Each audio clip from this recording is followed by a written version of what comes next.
Y quiero pedirle si abre su Biblia por favor en Hechos.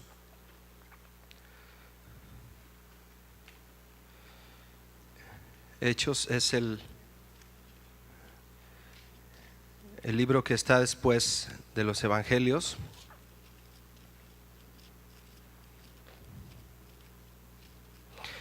En el capítulo 1 quiero comenzar leyendo con usted el versículo 8. ¿Lo tiene? Hechos 1:8.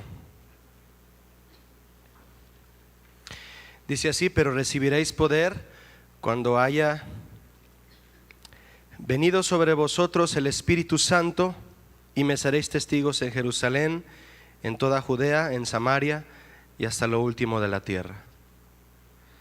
Señor, esta mañana pedimos que tu Espíritu Santo esté aquí también, para que en la impartición de tu palabra, Señor, seamos edificados, llenos de sabiduría y de tu presencia, y de lo que vale la pena pedirte y que esté en nuestro corazón, en el nombre de Jesús. Amén. En estos últimos domingos, no sé si usted lo recuerda, yo pienso que por el impacto que ha causado en nosotros el mensaje que nuestro pastor nos ha estado dando, lo recordamos bien, ¿verdad? El tema que él nos ha estado compartiendo se llama Seguros en Cristo, ¿recuerda eso? Y en base a ese tema, él ha desglosado una serie de temas que hablan, tienen como tema central, todos estos, como objetivo central estos temas, el nacer de nuevo. Y bueno, el Señor a través de estas predicaciones nos ha confrontado acerca de si hemos o no nacido de nuevo. Ya usted sabe lo que es y lo que significa nacer de nuevo, y sabemos también que si hemos nacido de nuevo se tiene que notar, ¿verdad? ¿Cuántos saben que se nota que alguien nace de nuevo? Si alguien aceptó a Cristo en su corazón y dice ser una nueva persona, una nueva creación, como dice la palabra de Dios, tiene que hacerse notar, hacerse notar. Y yo escribía acerca de esto y pensaba, yo pienso que la primera persona que debe notar que yo he nacido de nuevo, pues soy yo mismo, ¿no es así?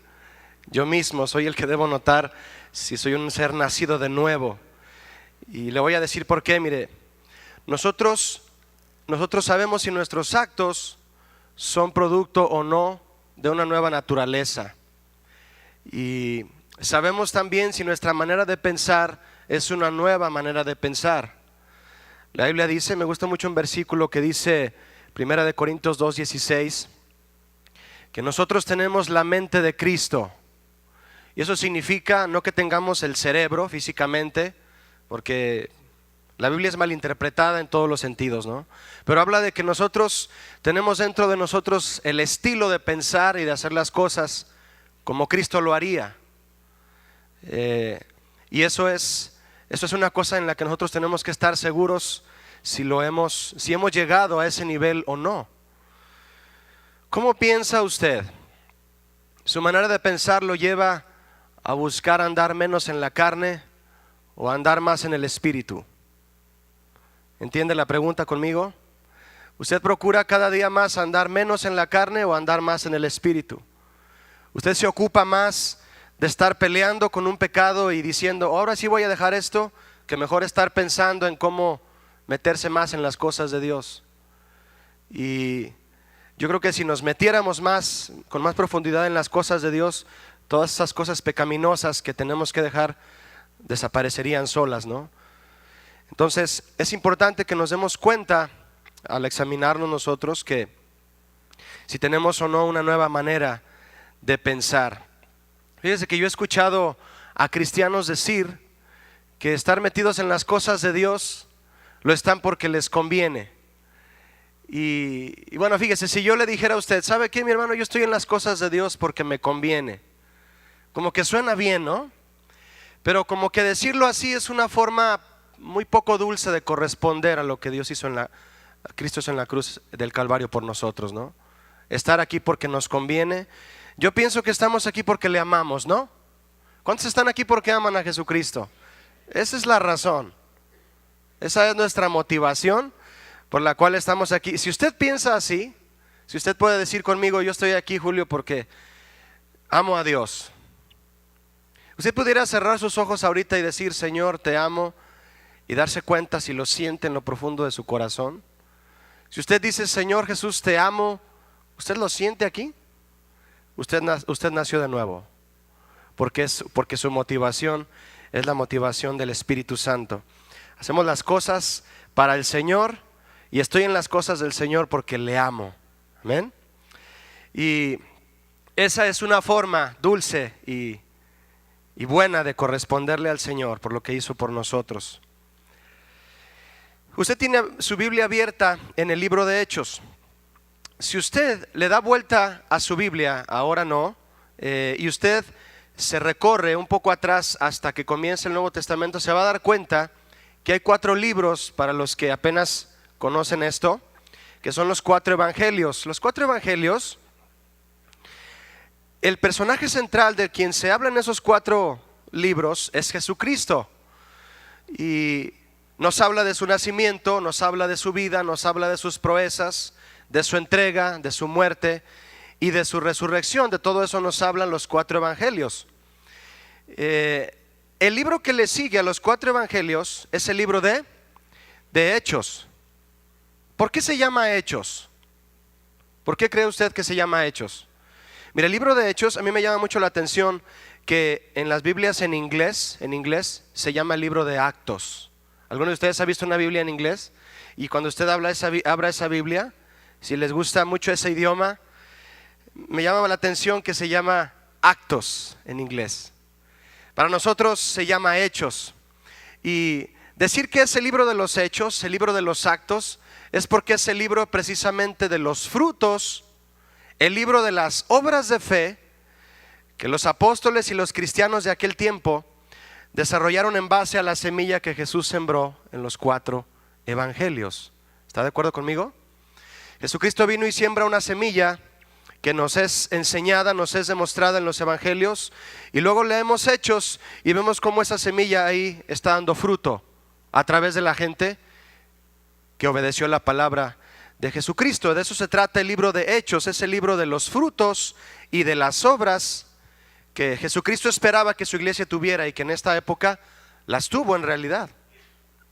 Entonces fíjese, por un lado en los 4 evangelios podemos leer de los fariseos enseñando y tratando de establecer la verdad con una ley, pero sin gracia, y lo único que lograron es una religión más, una iglesia no renovada. Pero en el libro de Hechos, cuando usted y yo leemos, lo que encontramos es una iglesia que nace de nuevo y lleva a cabo obras de fe que demuestran que eran una iglesia realmente nacida de nuevo. La diferencia entre la iglesia que los fariseos querían establecer y la que estableció Jesús con sus apóstoles era precisamente que Jesús los había visitado. La diferencia en tu vida de haber tenido una vida religiosa y ahora una vida nueva, una vida que tiene una nueva forma de pensar, es que Jesús te visitó. ¿Sabías eso? Esa es la diferencia. La diferencia entre lo que los fariseos querían enseñar, sin amor, sin sabiduría, solamente la ley sin la gracia, era muy diferente a lo que Jesús vino a traer y a lo que inició, porque inició algo muy fuerte y lo vamos a ver. La diferencia era que Él precisamente había venido y los había visitado. ¿Cuántos saben que Jesús es el que hace la diferencia en nuestras vidas?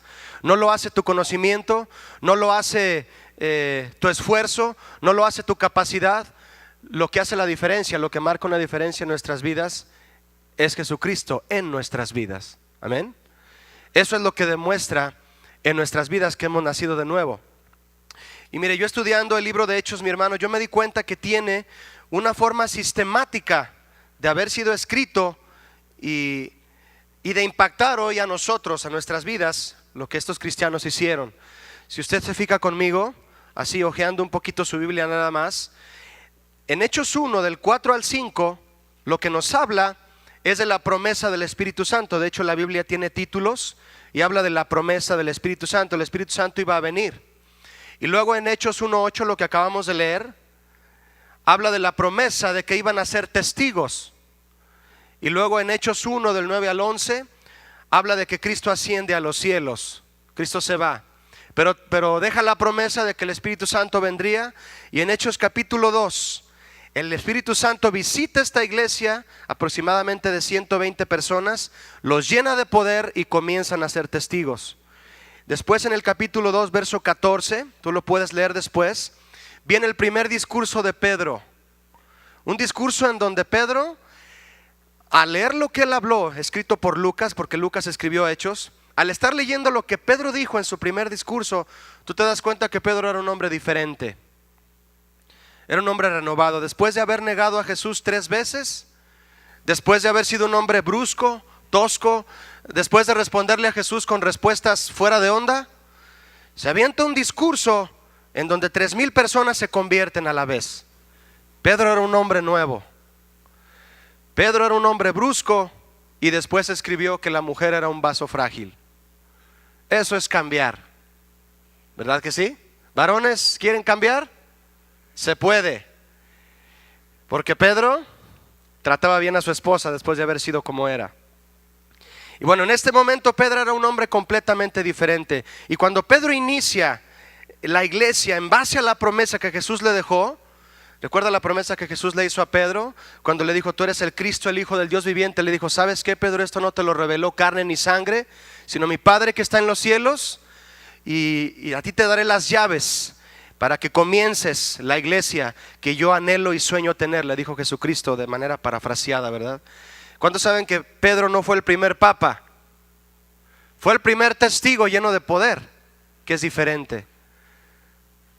¿Será lo mismo tener un nombramiento que ser un testigo de poder? Y Pedro lo fue. Y mire, el tema principal al que yo quiero llegar con usted es que Pedro, al comenzar el ministerio de la iglesia, en este caso la iglesia primitiva, esta iglesia comienza a dejarse ver de una manera poderosa en aquella época. El título en su Biblia, si usted lo ve ahí en el capítulo 2, en el versículo 43, muchas de sus Biblias tienen un título que se llama La vida de los primeros cristianos. ¿Lo ha notado usted que dice ahí? Y bueno, esta es la iglesia renovada que Cristo soñó tener y la inició. Déjeme decirle que Cristo logró tener la iglesia que él soñaba tener, y la tuvo. Y en el comienzo que Pedro tuvo con esas personas se logró. Cuando yo estuve leyendo, mis hermanos, una cosa que vamos a leer usted y yo juntos, que es Hechos 2 del 42 al 47, yo me di cuenta que esta iglesia era una iglesia diferente. Yo les llamé cristianos de 10. ¿A cuántos les gustaba sacar 10 en la secundaria? Aunque no lo sacaran, ¿verdad? Yo sé que a lo mejor no te iba muy bien en las calificaciones, pero leyendo este pasaje de Hechos, yo me di cuenta que esta gente eran cristianos de 10.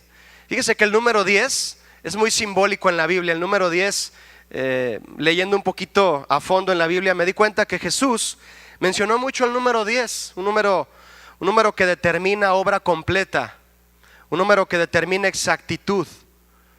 Jesucristo habló de parábolas de los 10 talentos, de las 10 minas, de las 10 ciudades, sanó a 10 leprosos. Si usted abre el libro de Apocalipsis, se va a dar cuenta de un montón de seres extraños de los que habla Juan, que tienen 10 cuernos. Y bueno, el número 10 es muy significativo.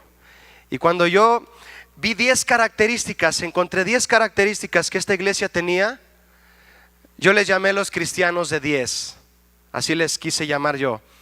Y yo quiero entrar con usted a meternos a fondo en estas 10 características e invitarlo junto conmigo a que usted se autocalifique en estas características y ver si usted y yo somos el día de hoy, mi hermano, la iglesia que Cristo soñó tener y que tuvo hace aproximadamente 2000 años. La pregunta será, cuando terminemos este mensaje, ¿nos parecemos a esta iglesia? ¿Somos esa iglesia todavía? ¿O qué ha pasado? No sé si usted está viniendo los jueves, pero también los jueves el pastor nos ha estado instruyendo un tema muy interesante que se llama la historia de la iglesia. Y él nos ha estado hablando de cómo estas personas daban un testimonio contundente de su cristianismo, teniendo una espada en el cuello, estando delante de los leones y decirles a esas personas, si niegas el nombre de Jesús, te perdonamos y te dejamos vivir. Y estas personas no. ¿Por qué voy a negar el nombre de Jesús? Si eran arrojados a los leones y eran matados a filo de espada, eran enviados a hoguera. Entonces esto me hace a mí comprender, me hace a mí pensar también, si yo soy hoy en día parte de la iglesia que Cristo soñó tener. ¿Será la iglesia de hoy la que Cristo soñó tener? Vamos a examinar esto, mire. Antes de ver las características de los cristianos de 10, yo quiero decirle 3 cláusulas. 3 cláusulas de advertencia. La primera es esta, mire. La iglesia primitiva poseía cualidades que es muy posible que para nosotros sean muy difíciles de obtener. Pero para los que hemos nacido de nuevo no es imposible. Pero usted va a ver si es fácil de obtener o no este nivel de vida. La segunda cláusula que le quiero decir es que nosotros hoy en día, hermano, usted me va a decir sí o no. Nosotros estamos continuamente, por la lucha que tenemos en la carne, a veces inconscientemente, tratando de que el camino se haga más ancho. Gracias a Dios viene el Espíritu Santo y lo vuelve a hacer angosto. Porque así es el camino a la salvación, angosto. Y nosotros tratamos de hacerlo ancho. ¿Por qué? Porque buscamos intereses terrenales. Nos pasamos toda la vida en una búsqueda de comodidad y de estabilidad económica, mientras que Dios tiene como principal interés la formación de nuestro carácter. ¿Y cuántos saben que a Dios le interesa más tu carácter que tu comodidad? ¿Sabías eso? Y a veces en la adversidad es donde se forma de mejor manera tu carácter. Y nosotros gastamos más tiempo buscando el interés personal, en la búsqueda de una comodidad, pero Dios busca la formación de tu carácter. ¿Cuántos saben que Dios busca carácter en ti? Y no solamente que seas una mujer, un hombre bendecido. ¿Cuántos están listos para calificarse en este examen de 10? Yo quiero hacerte 10 proposiciones que nos hace a ti y a mí la palabra de Dios. Y vamos a ver por qué eran cristianos que sacaron 10. Yo quise llamarles así porque me formó en mi corazón, mis hermanos, un reto verdadero. Yo pienso que tú ya lo has leído, pero vamos a verlo de una manera sistemática para que veas por qué era la iglesia que Cristo soñó tener. Número 1, ve conmigo a Hechos 2:42, por favor. Hechos 2:42. En la primera parte, porque hay un solo verso que puede tener muchas cosas con las que tú y yo podemos estarnos aquí todo el día, ¿verdad? Hechos 2:42 en la parte A dice así: y perseveraban en la doctrina de los apóstoles. ¿Ya lo leyó? ¿Está viendo en la pantalla conmigo cuál es el número 1? ¿Lo tiene por Saraí? ¿Lo puso? Sí, ahí lo puso Saraí. Saraí me está ayudando con el PowerPoint. Número 1, vamos a tomar en cuenta el primer punto que la iglesia tenía. Número 1, en la doctrina de los apóstoles, ellos, diga conmigo, perseveraban. Yo quiero ver con usted, mi hermano, de manera lo más detenido que se pueda, cada palabra que la Biblia nos enseña, porque tiene una revelación muy profunda. ¿Qué es perseverar? Perseverar, déjeme decirle, yo encontré una definición en el griego, que es lo que la Biblia tiene, y también una de diccionario, y es muy especial. Mire, perseverar es persistir, es mantenerse firme en una actitud o en una opinión. Yo quiero preguntarte, ¿cuál es tu opinión acerca de lo que has recibido de Dios? ¿Cuál es tu convicción? Y perseverar es mantenerse firme. Viene la tormenta, persevero.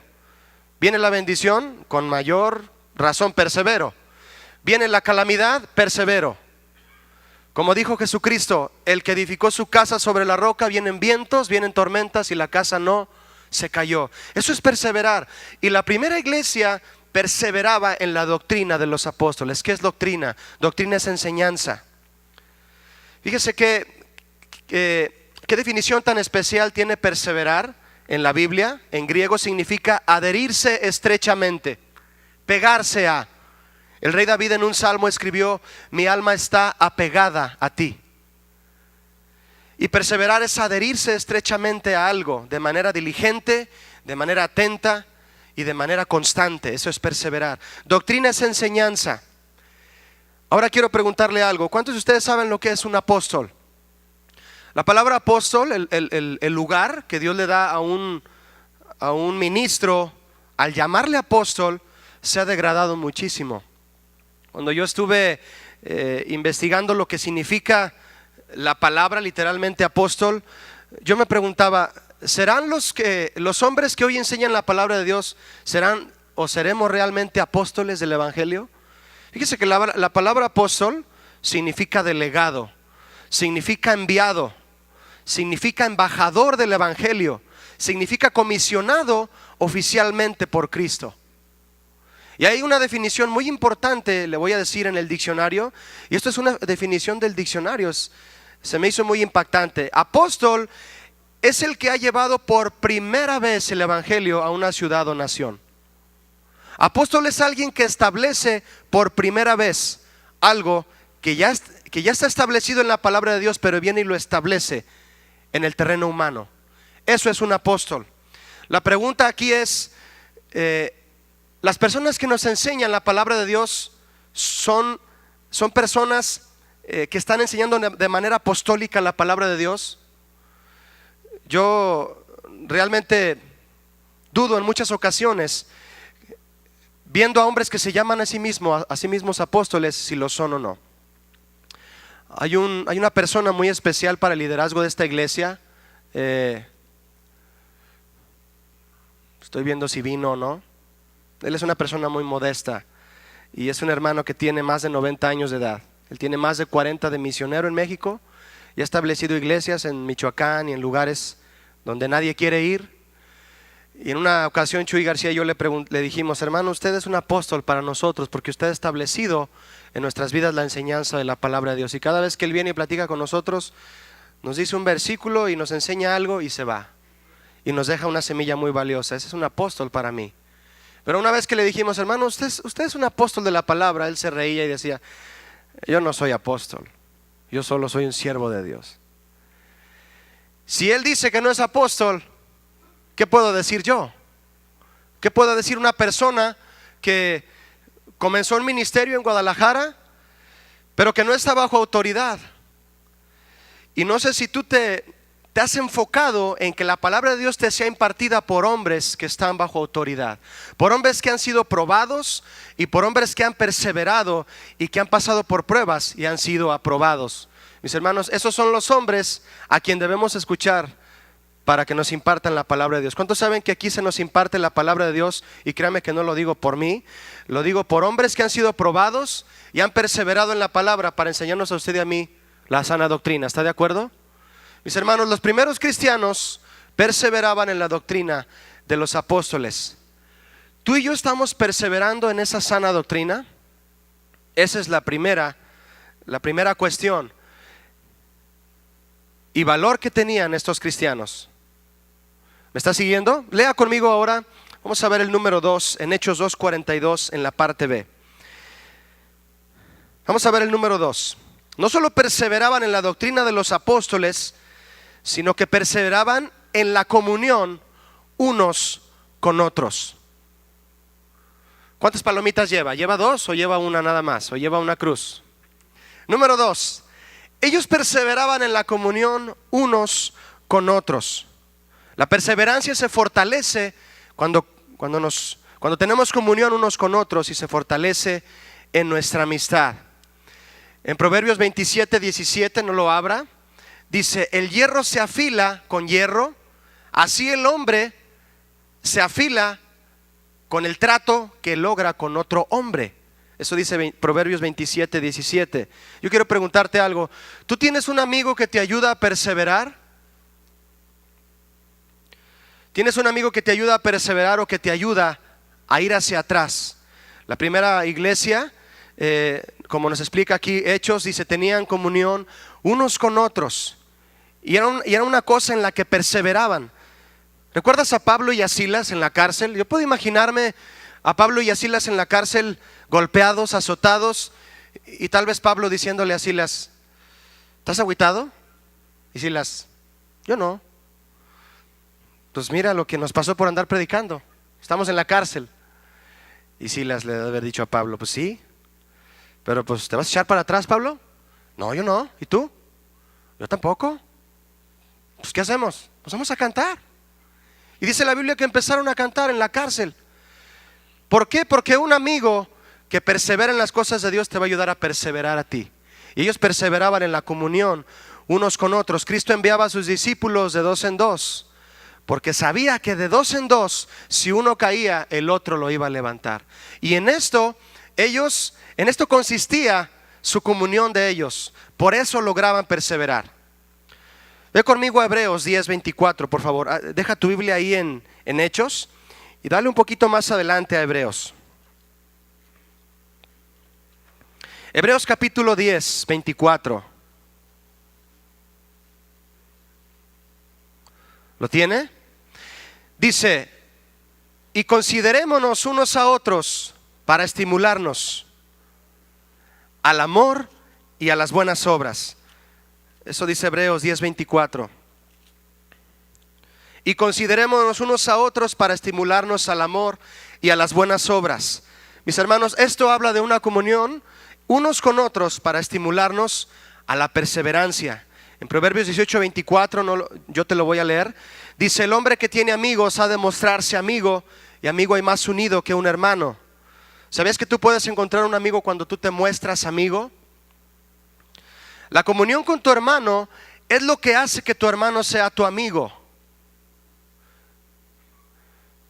Eso es lo que marca la diferencia en que sea tu hermano o sea tu amigo, la comunión y la relación que logras con él. ¿Cuántos recuerdan cómo se llamaba el hermano de Caín? ¿Cómo se llamaba? ¿Usted sabe por qué lo mató? Siendo su hermano. Lo mató porque no era su amigo. Y en la comunión unos con otros, mis hermanos, se fortalece y se hace la amistad. Y de esa manera perseveramos. Hay una frase en una canción que yo escucho que se llama, la frase en el momento que llega la canción al coro dice, me gustó mucho: unidos perseveramos, divididos caemos. Y la iglesia primitiva me impacta mucho, que en su nivel de vida tenían como objetivo principal tener comunión unos con otros. ¿Vamos bien en el segundo punto? ¿Llevan 2 palomitas? Número 3, Hechos 2:42 en la parte C de este versículo. ¿Lo tiene conmigo? Dele vuelta donde estábamos.